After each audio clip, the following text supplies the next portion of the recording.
Okay, once again, no, happy Memorial Day to each and everyone, no, most especially in the 50th state of the United States of America. No. Happy Memorial Day to all of us, okay? And to all other countries, no, who serving their country, no, for freedom, no, to defend their country, okay? Happy Memorial Day to each and everyone, okay? May the Lord God, no, bless us all in our everyday life of living. In His holy mighty name, Jesus, amen. Okay? So once again po, please join me in our daily bread, to devotion, healing prayer with Jesus calling, with the promised blessing of God here. The one we stand for, the one we speak for, the one we travel, going somewhere, sleeping, dancing, no? Drinking, running, no? Swimming, etc., etc. This is the promised land of the Lord God, no? The Father and the Son Jesus with the Holy Spirit in truly one God, okay? To those who celebrate their birthday, no? Happy birthday to each and everyone, okay? So magandang birthday nyo, no? I said about this Memorial Day, no? I said, what is the meaning of the Memorial Day, why we celebrate Memorial Day? And then I found the history on America, no? In 1868, no? They call him the Decoration Day, no? Not the Memorial Day, no? But it's like May 30, not May 25, okay? But probably they changed the date, no? That's why they call Memorial Day. It's supposed to be Decoration Day. That they changed in Memorial Day, no? That's what it happens. I hope so, no? So sa palagay ko yun tunay na nangyari, okay? Pero yung original, no, 1868, no? Decoration Day ang tawag dyan, okay? Yan po ang na-search natin. Kaya binahagi ko sa inyo, okay? History of the Memorial Day in United States of America. So to those celebrating their excuse me, no?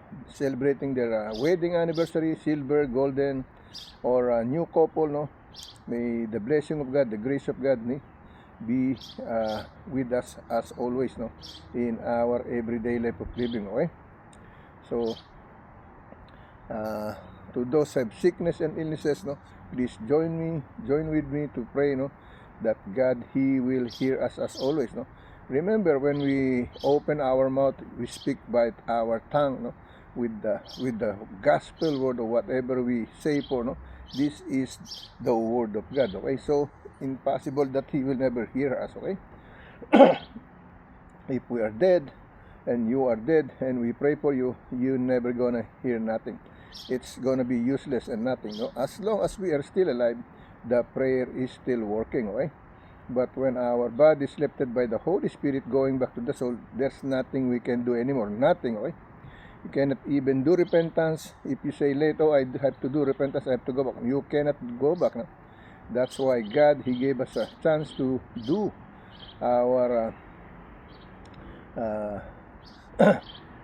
repentance, no, to say it, no, to make it, okay? Yan ang totoo niyan. He gave us a chance to live, to do repentance, ask forgiveness, surrender all the sins, and be ready to receive His Holy Spirit, no, together with our Holy Ghost, no, to combine in our mind, in our heart, in our human flesh, no, in our immortal body, with our Holy Ghost, or which we call winning soul, okay? Yan ang totoo niyan, okay? And to those have sickness and illnesses, please join me, okay? Hold on, okay? Okay, let's us pray together, no? Today is the holy 2026, the holy 5th month of the year, no? May 24, no? Is it May 24? Oh, May 25 na, May 25, okay? May 25. That's why I told you, no? They changed the Memorial Day. It's supposed to be, the original one is Decoration Day, okay? Not Memorial Day, no? And the date is May 30. But they changed it Memorial Day. The Decoration Day changed it the Memorial Day in 1868, no? And then they make it May 25, okay? May 30, 1868. And then the new one is Memorial Day, May 25, no? Year, what they start to change, I don't know, okay? But that's the history, okay? Excuse me, no? Lord God, once again, here I am again, Lord God, to fulfill my general compassionate service dedicated to you, my pre-offering to you. I serve you, you serve me, Lord God. You guide me, you teach me everything you want me to be, to say what you want me to say, not because I want to say, Lord God. But all this work I surrender to you, Lord God. Speak by your Spirit, speak by your word. Use my voice, use my tongue, use my Holy Ghost, use my Holy Spirit, no, to speak by your will, not only by my will, but your will be done, Lord God. Speak by yourself. Share whatever you want me to share over here by your Holy Spirit, Lord God. Lord, may you protect us, guide us, make us safe, healthy, strong with all our loved ones, family, heart, relatives, and friends, Lord God. Lord, like I always said, I include each and everyone, all kind of nationality, all kind of religion, all kind of citizen, whether they are good or bad, from president to the lower civilian person, from rich to the poor. I include each and everyone, no? All over in the world, worldwide, universal. No? I include each and everyone, no? In this daily bread, with devotion, hearing prayer, with your Jesus calling, with the promised blessing. The promised blessing of God is the earth. Lord, may you grant us all our best wishes, no? From the successful of goodness. No? May you guide us, protect us, Lord.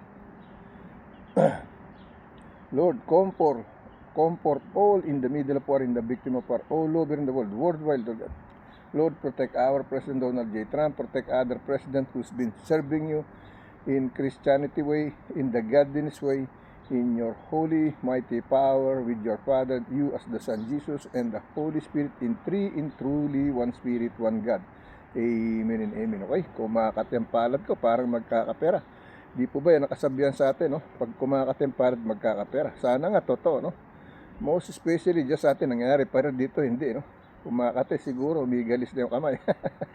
Alright, o mayroon tayong nawakang nakakati lang siguro, no? No, nadadry yung balat, ibig sabihin, alright? So, tayo po magbasa ng ating unang babasahin ay daily bread, no? Isang scripture lang, no? But 2 chapter, okay? Parehong Psalm, no? Psalm chapter 51, Psalm chapter 84, no? One scripture but 2 verses, okay? One scripture, two chapter. I mean to say, no? One scripture, 2 chapter, no? Alright? But the same Psalm, no? Day 25, no? May 25, okay? The holy year 2026, no? Lord, I want you to break me and make me what you want me to be, no? I want you to be a person that walks before you with a broken spirit and a contrite heart. May you give me the grace and strength to receive your discipline and help me to make that changes, no? You want me to make, okay? Yan po lagi hinihiling sa Panginoon Diyos, no?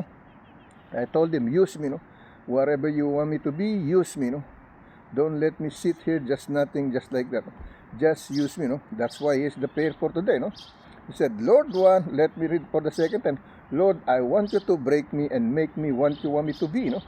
I want you to be a person that walks before you with a broken spirit and contrite heart. May you give me the grace and strength to receive your discipline and help me to make the changes you want me to make, okay? Yung gusto niya na mabago ko sa buhay ko, no? Not because I want it to. I want him what he wants, no? That's the way it is. So, Psalm chapter 51 verse 17, we gonna read Psalm chapter 51 15 to 19, okay? 15 to 19, okay? And the other one is Psalm chapter 84 verse 11 to 15, if I'm not mistaken. Oh, now let me read in Tagalog version, okay?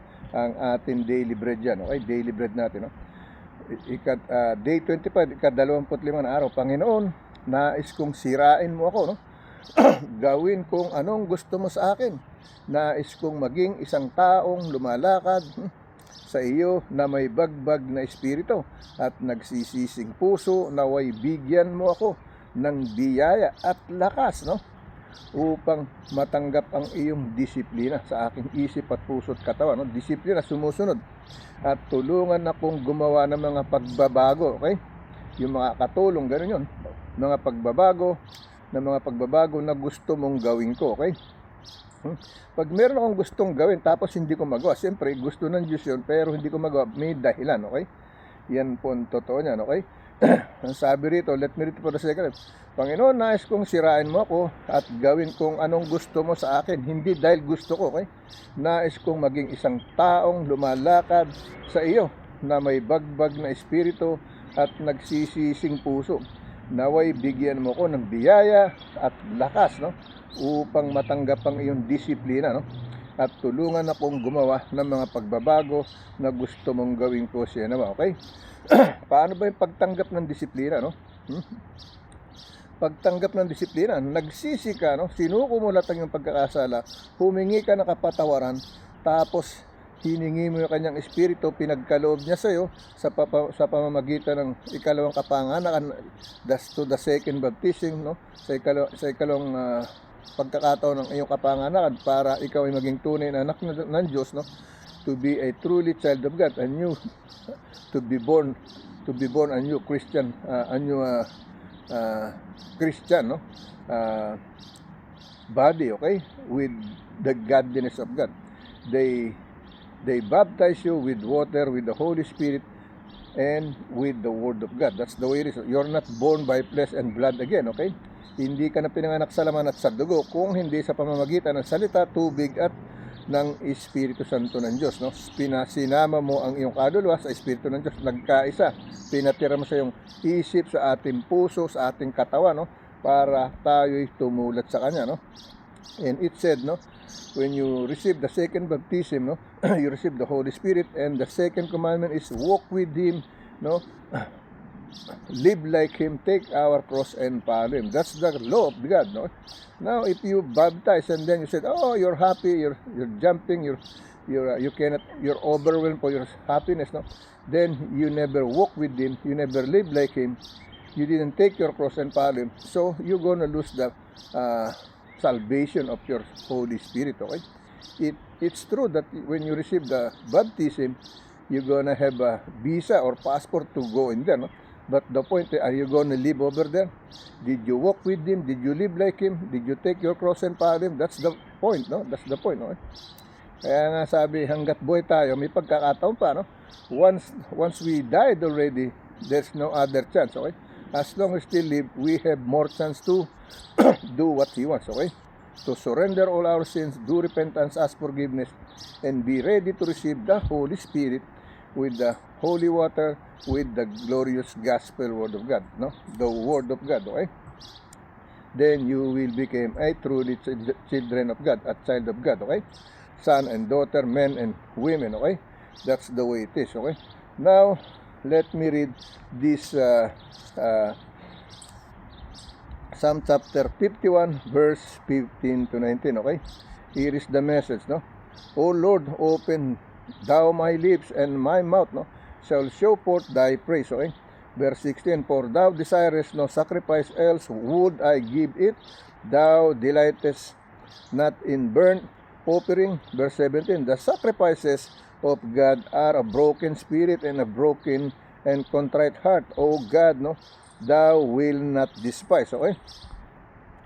Verse 18, no, do good in thy good pleasure, no, and to Zion build thou the walls of Jerusalem, no. Verse 19, last verse, no, then shalt thou be pleased with the sacrifices of righteousness, with burnt offering and whole burnt offering, then shall they offer balaks upon thine altar, no, balaks upon thine altar, okay? Now, let me read in Tagalog version, no. Sa Tagalog version, mga awit o kanta, no, pahina 51, versikulo 15 hanggang 11, no, sa Tagalog version, my international language in my country, Philippines, so Tagalog, okay? Now, let me read in Tagalog version, okay? Mga awit o kanta, okay? Pahina 51, versikulo 15 hanggang 11. O Panginoon, bukahin mo ang aking mga labi at aking bibig, no, ay magsasaysay ng iyong kapurihan, no? Versikulo 16, sapagkat hindi ka nalulugod sa hain, no, sa hain kung dili ay bibigyan kita ng dili ay bibigyan kita, wala kang kaluguran sa handog na susunugin, no? Walang kaluguran, parang walang kasayan kasi yan, no? hindi siya masaya. Ibig sabihin ng Panginoon. Versikulo 27, ang mga hain sa Diyos ay bagbag na loob, isang bagbag na may pagsisising puso, no?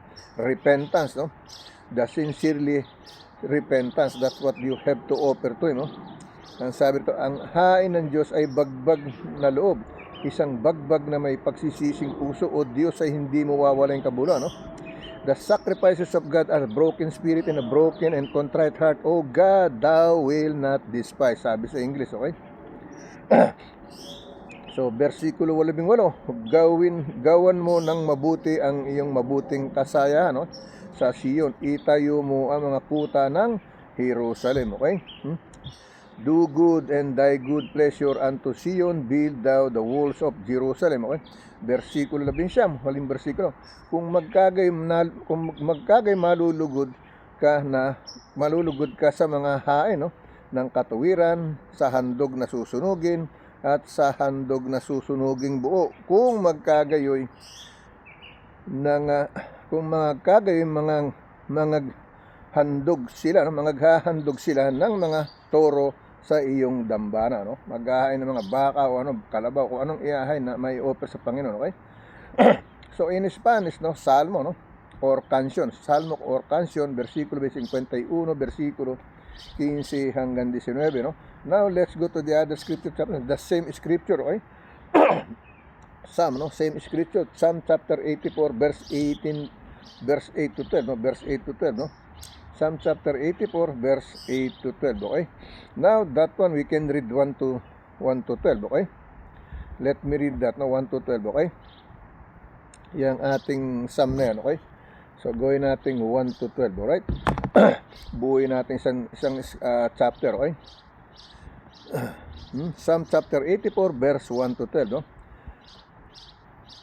How amiable, no, are thy tabernacles, O Lord of hosts, no? Verse 2, my soul longeth, ye even fainted for the courts of the Lord. My heart and my flesh crieth out for the living God. Verse 3, yea, the sparrow hath found a house, and the swallow a nest for herself, where she was lay her young, no?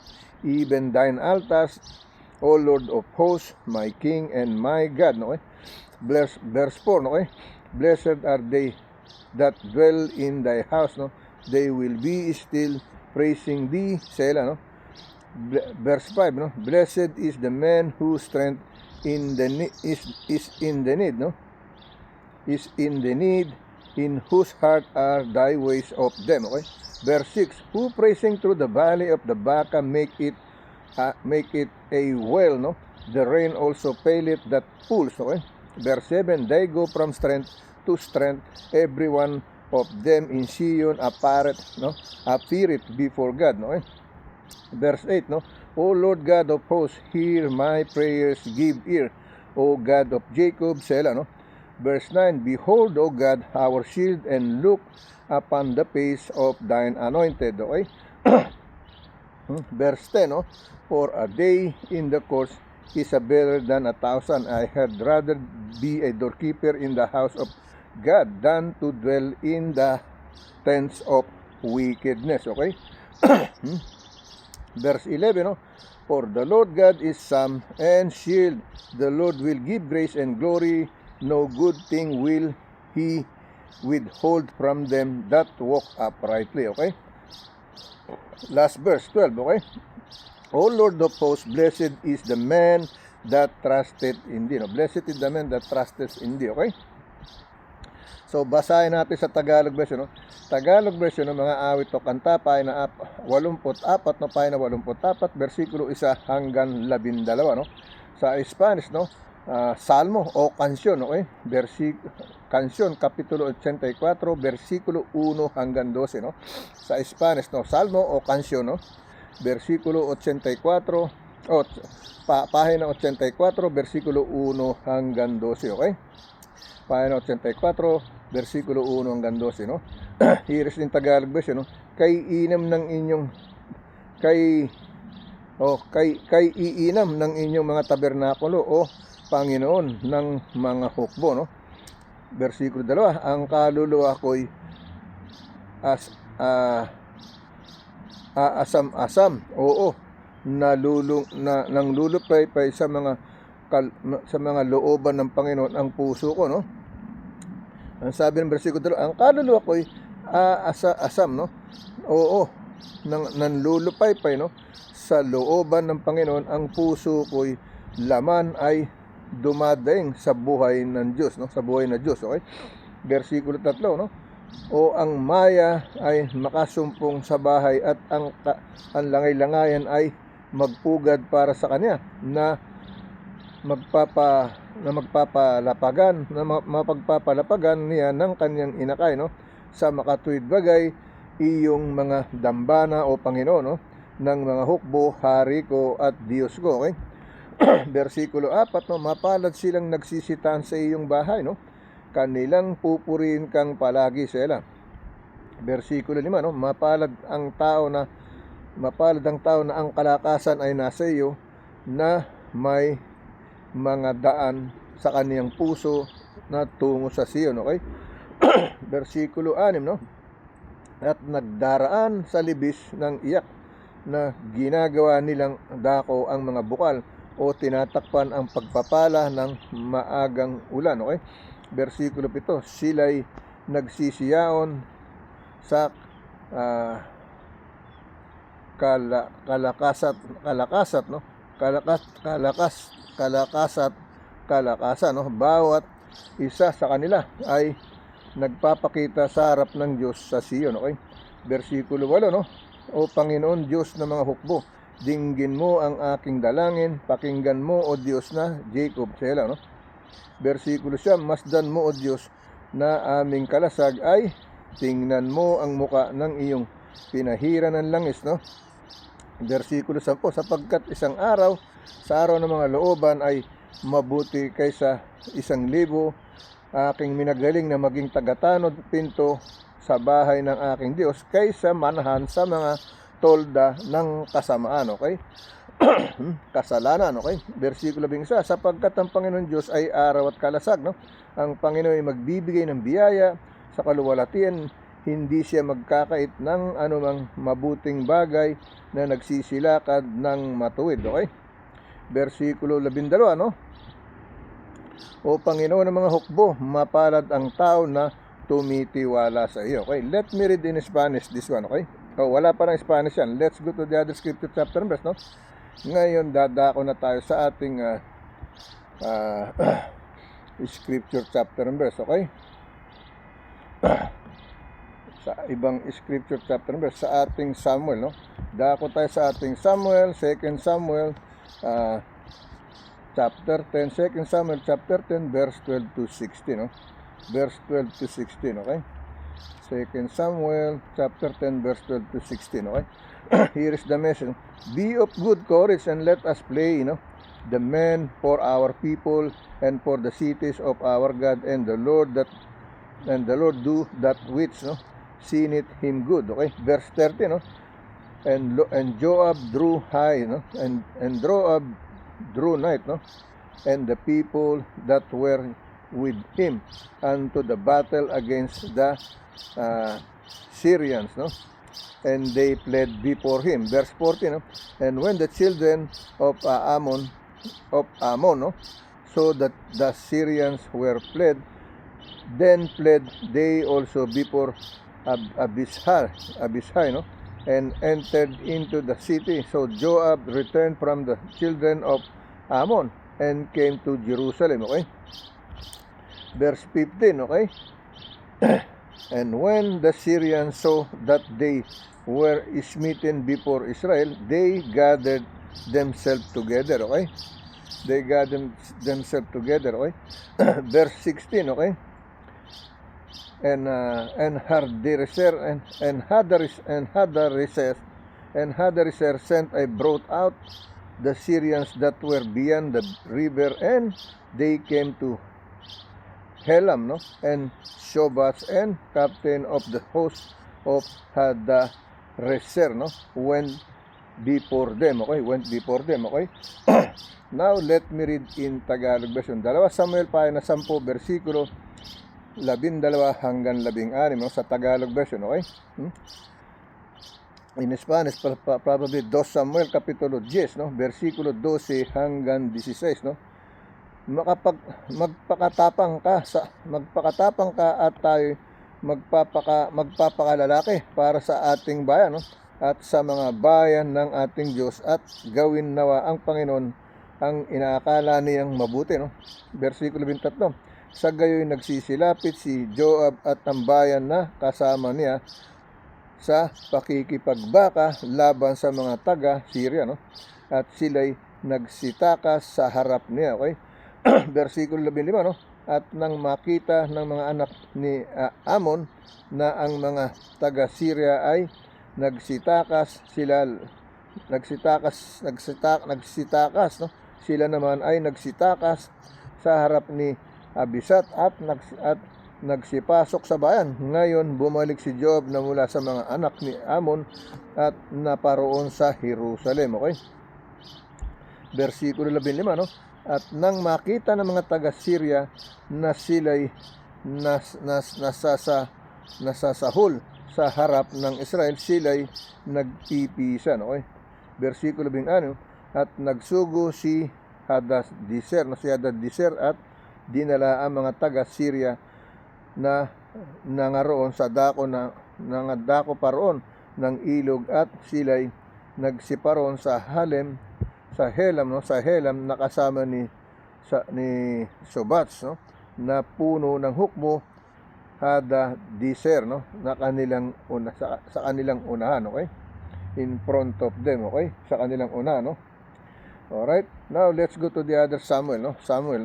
Another Samuel, no? 2 Samuel chapter 13 verse 15 to 19 din, okay? Halos pareho sila, no? ng verse, okay? Yung isa 12 to 16, ito 15 to 19 naman, okay? 2 Samuel chapter 13 verse 15 to 19, okay? Here is the message, no? Then Amon hated her exceedingly, no? So that the hatred wherewith he hated her was greater than the love wherewith he had loved her, no? And Amon said unto her, Arise, be gone, okay? Verse 16, no? And she said unto him, There is no cause, no? This evil and sending me away is greater than the other that thou didst unto me. But he would not hearken unto her, okay? Verse 17, okay? Then he called his servant that ministered unto him and said, Put now this woman, no, out from me, no, and took the door after her, no? Verse 18, no, and she was a garment of a diverse, no, colors, no, upon her, for with such robes were the king daughters that were virgins appear cold, no? Then his servant brought her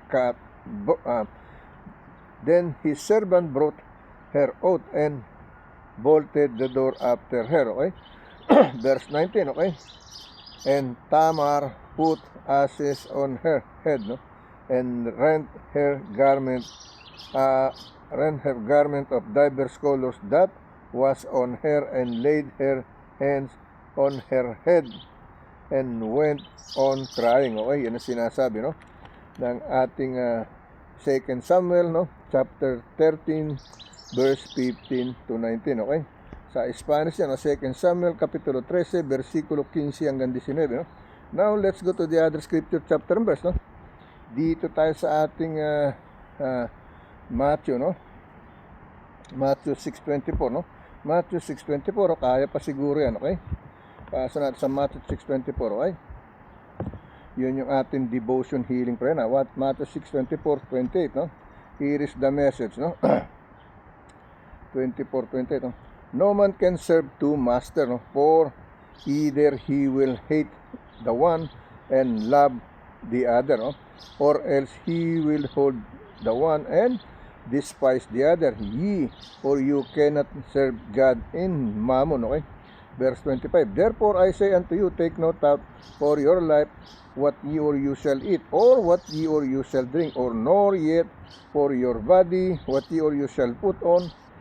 It is not the life more than meat, and the body than raiment. No? Verse 26, behold, no, the fowls of the air, for they sow not, no, neither do they reap, nor gather into barns, yet your heavenly Father feedeth them. Are ye or you not much better than they? No?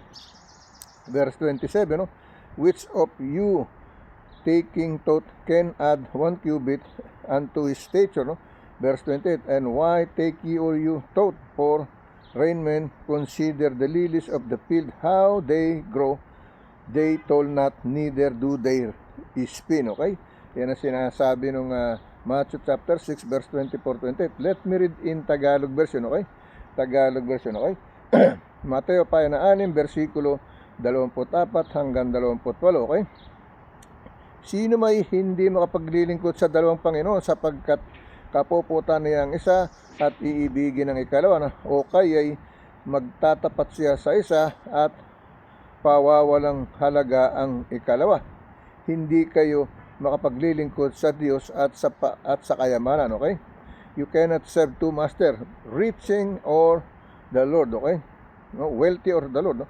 Versikulo 25, kaya nga sinasabi ko sa inyo, huwag kayong mga balisa sa inyong pamumuhay, kung ano baga ang inyong kakanin o kung ano ang inyong iinumin, kahit ang inyong katawan kung ano ang inyong daramitin. Hindi baga mahigit ang buhay kaysa pagkain at ang katawan kaysa pananamit. Okay?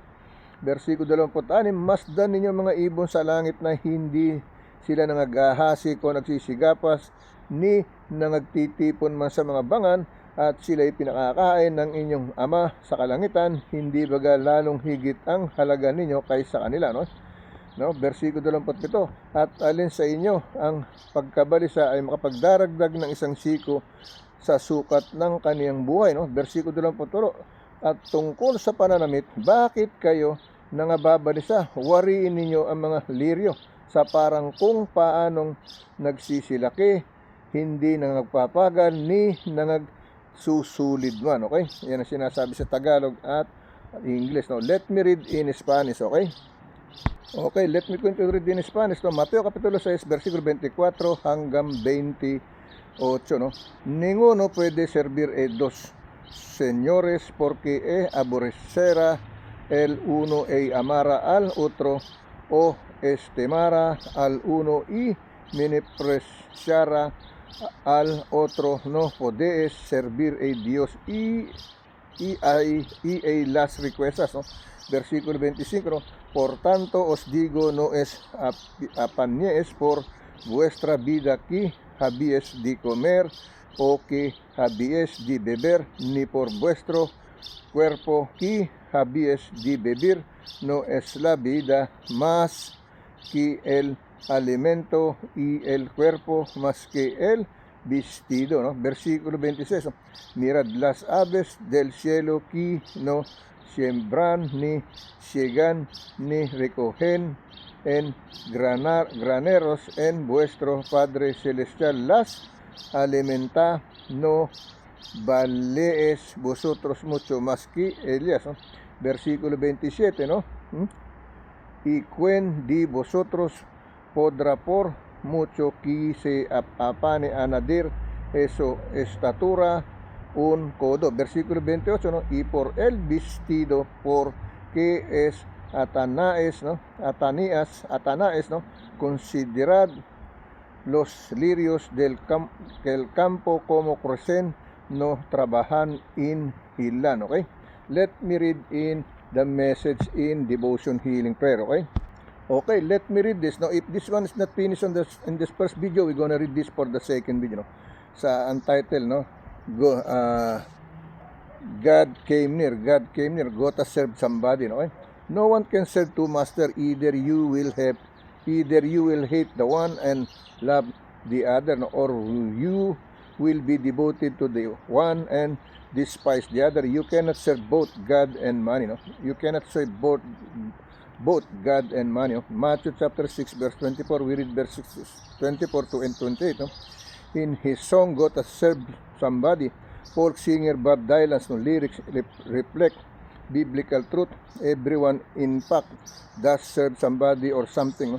The question is who or what you are choosing to serve. Who or what do you consider your master? As Jesus taught in Matthew, you can serve both God and money. If you find yourself a quest in possession or financial security, money might become your master. If you're uncertain who or what you master might be, but you'd like it to be the Lord, make that choice today. Start serving the Lord as you master, love, and be devoted to Him alone. Okay? Father, I devoted myself to you, and your service help me turn away from anything else that threatens to come before my love and devotion to you. Okay? Let's go to our second bill. Basa uli natin doon, okay?